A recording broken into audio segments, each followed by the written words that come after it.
basına ve kamuoyuna son günlerde yaşanan ve planlı olduğu apaçık olan Müslüman gençlere yönelik saldırıları, iftira kampanyalarını şiddet ve nefretle kınıyor ve lanetliyoruz.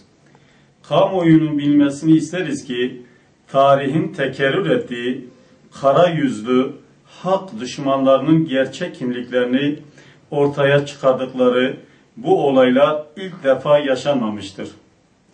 Firavun Hazreti Musa'nın doğumunu, Nemrut Hazreti İbrahim'in doğumunu engellemek için her türlü yola başvurmuş, bütün erkek çocukları katletmelerine rağmen başarılı olamamışlardır.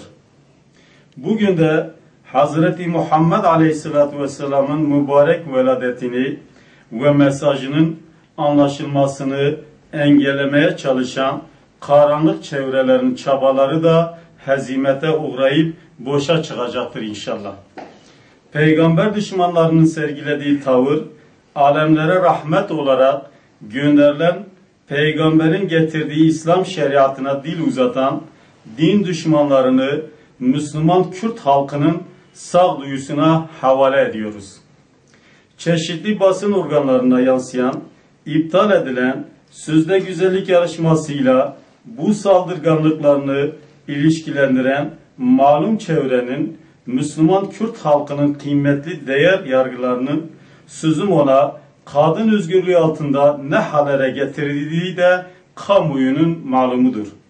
Bu tür saldırıları sadece safların pekişmesine neden olacağını, son süreçlerin kendilerini sürüklediği gaflet dünyasından kimsenin fayda göremeyeceğini belirtir, herkesin tarihten ders alması gerektiği konusunda bir kez daha düşünülmesi gerektiğini belirtiyoruz.